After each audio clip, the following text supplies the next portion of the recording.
Ops, ops, ops. Ma, saan galing? Anong oras na? Bakit ka ginabi? Anong ginawa mo? Di ka magsasalita? Galing kasi ako dun sa klase ko, may inaisang po kong project. Aba, sumasagot ka pa. Eh sabi mo po sumagot ako. Huwag mo akong pinipiloso po Pag kayo may nangyari sa inyo, grabe naman mas sobrang higpit ninyo. Para naman po sa pag-aaral ko yung ginagawa ko Hindi kita sa pinaghihigpitan. Anak kita Ginabi lang naman po ako ngayon. Sana naman sundin nyo. Mabuti na lang umalis ako dito. Saka pupunta. Nakakaindi dito sa bahay na to. Puro na lang sermon ng magulang. Aba, nilayasan na lang ako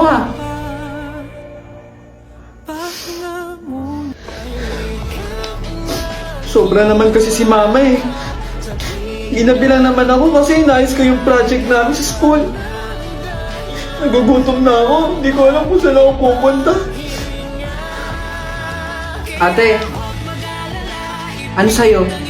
Baka po pwede akong makabili ng pagkain niyo po. Kaso kulang po yung pambayad ko Sa'yo ba? O sige, kahit mo lang bayaran. Talaga po? Oo, wag na. Ito Oh. Ba't alam niyo po yung paborito ko? Nanay ko lang po ang gumagawa sa akin ito. Di ko na sasayangin pa mga natitirang paghinga. Tutungo na kung saan naroon ng mahalaga. At kahit na kailan pa may di mawawala pagkat dala kong mapa. Saan man mapunta alam kung saan nagmula.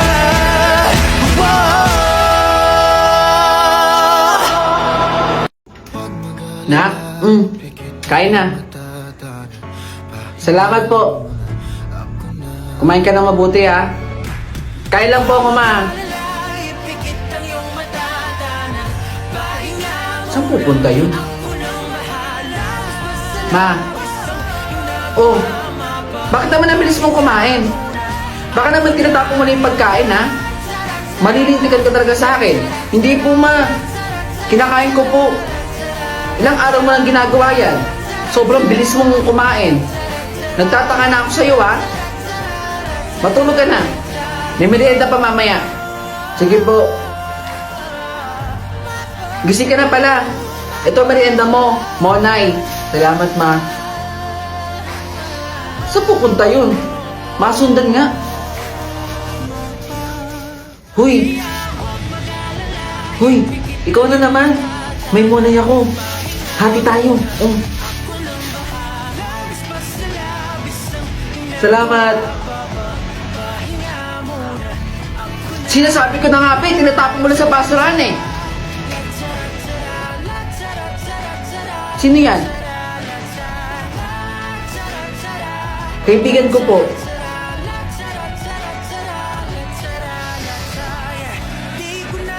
Nasaan ang magulang mo? Wala na po akong magulang. Ilang taon na po akong palaboy-laboy. Sorry po.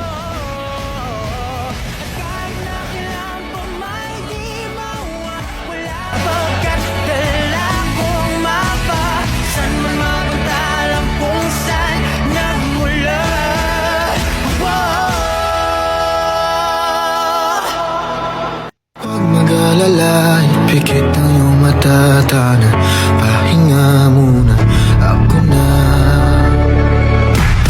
Huwag mag-alala, ipikit ang iyong mata, tana. Pahinga. Grabe no? Masarap pala to Mag-uuwi ako nito. Ulan namin sa bahay. Iya! Halika rito sandali. Bawal mag-uwi ng pagkain galing dito sa patay. Hindi mo ba alam yung pamahiin na ganon? Pasensya na po. Hindi mo alam, baka mamaya sumunod sa iyo ang patay. Iha! Kung gusto mong kumain, dito lang. Bawal mo yan iuwi. Ibalik mo na to dun Sige, balik mo na. Binabalik ko na po yung pagkain. Pasensya na po. Hindi po kasi namin alam yung pamahiin na ganun eh. Salamat po sa pagpapaalala. Ang mga kabataan talaga ngayon, no? Hindi na alam ang mga pamahiin natin. Oy, iyo! Hindi mo ba't alam bawal magsuot ng kulay pulang damit kung ikaw ay pupunta sa patay? Naku po, pasensya na po. Abay, magbigay respeto ka naman. Doon sa pamilya ng yumao, iyo. Hindi ko po talaga alam. Magpalit ka doon ng itim. O ng kahit ng puti. Sige po, magpapalit po ako. Pasensya na po, Nay. Ganito na ba talaga mga kabataan ngayon? Uy, Mare, nakikiramay ako ha. Oy, kayo ba'y uuwi na? Oo, Nay, uuwi na ho kami. Alam niyo na ba ang pamahiin? Kailangan niyo magpagpag. Pumunta kayo kahit saan. Huwag agad kayong didiretso sa bahay ninyo para hindi sumunod ang kaluluwa sa inyo. Mabuti nang sumunod kayo sa pamahiin kaysa mangyari. Masusunod po, Nay. Mag-iingat kayo pag uwi. Maraming salamat po. Mag-ingat din po kayo ha. Berto! Berto! Nay, bakit po? Kayo ba ay nagbasag? Basag? Kailangan po ba magbasag, Nay? Hindi niyo ba alam yung pamahiin na baka may sumunod sa atin? Naku po, hindi po namin alam, Nay. Pasensya na hindi po kami nakapagbasag. Walang mawawala kung susundin niyo yun, Berto. Sige na, magbasag kayo. Saan ba pwede ditong basagin? Ang dami kasing pamahiin eh. Hindi kayo marunong sumunod. Hala, kawawa si Nanay! Nay! Joshua, bakit na naman ba umiiyak yung kapatid mo? Ano naman bang ginawa mo? Ma, kasalanan naman po niya eh. Panganay ka, di ba? Dapat tinutularan ka ng kapatid mo. Kasi nga, panganay ka.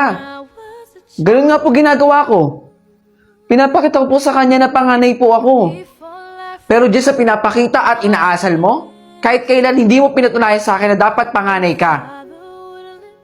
Sige na, pumasok na sa kwarto mo. Bunso! Bunso!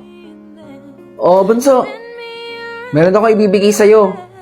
Gamitin mo to, ha? Oh, sa'yo na.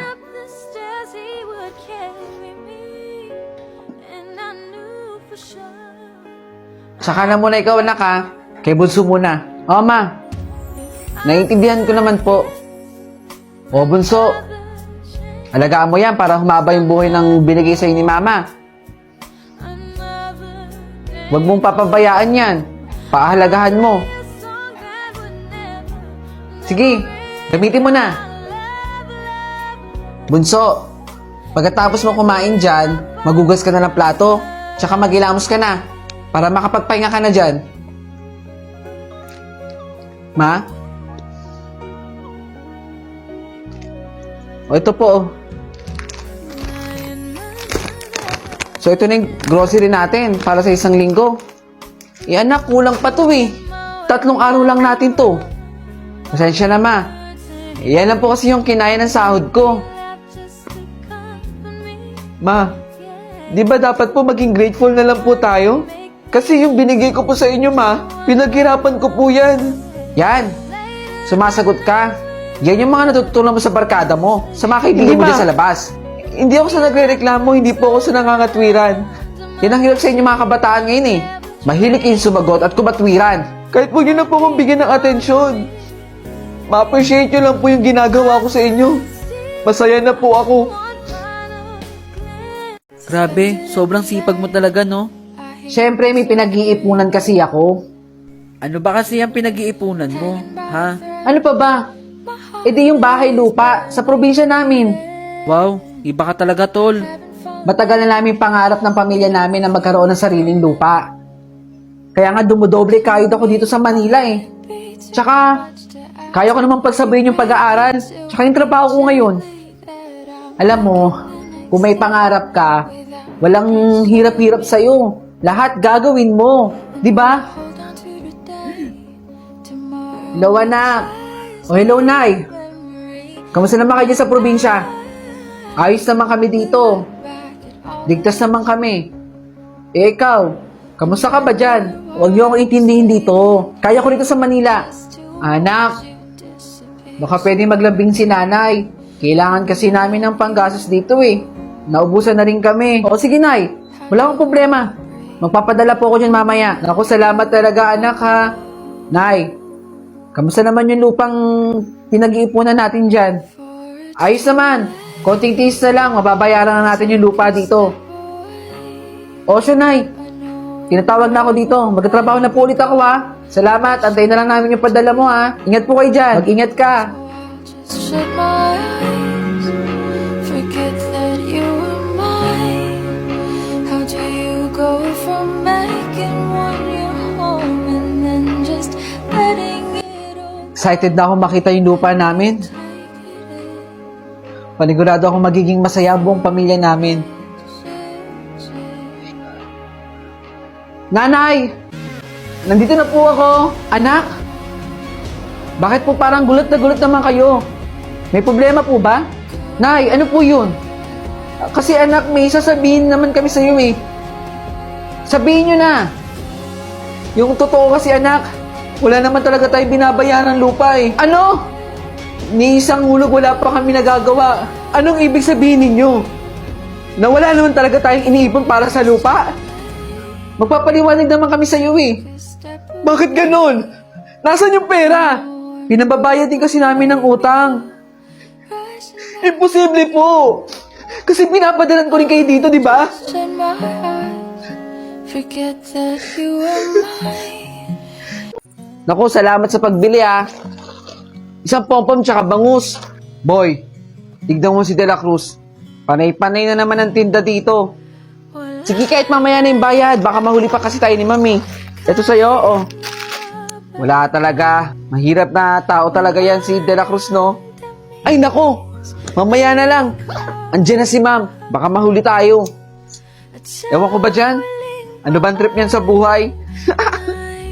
Mamaya, pagtripan natin. Nasa ating dalawa. Okay, class. To find the value of x, you should... Mamaya na. Baka mahuli kasi tayo ni Mami. Sino yung maingi na yan? Ma'am, si De La Cruz po dito, nagtitinda na naman. De La Cruz, anong ginagawa niyo dyan sa likod? Sorry po, ma'am. Tama na muna yun, ha? Nagdi-discuss ang teacher sa harap. Salamat sa pagbili, ha? Uy, kukuha ka pa? Meron pa ako dito. Oh, salamat, ha?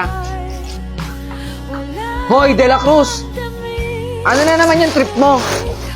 Tinda ka ng tinda. At kung ano-ano yung mga tinitinda mo dito sa school. Alam mo bang bawal yan? Tsaka, di ka ba nahihiya?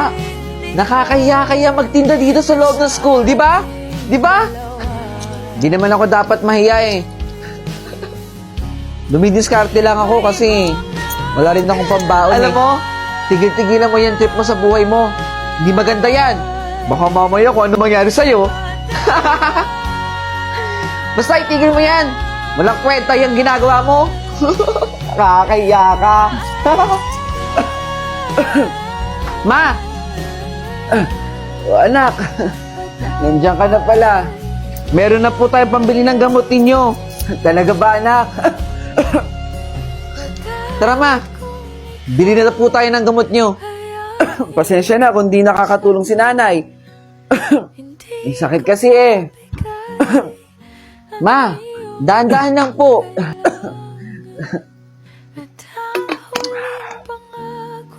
Si De La Cruz ba yun? Kasama niya ba yung nanay niya? Ibig sabihin may sakit yung nanay niya? Tsaka kaya siya nagtitinda kasi para tulungan yung nanay niyang may sakit. De La Cruz!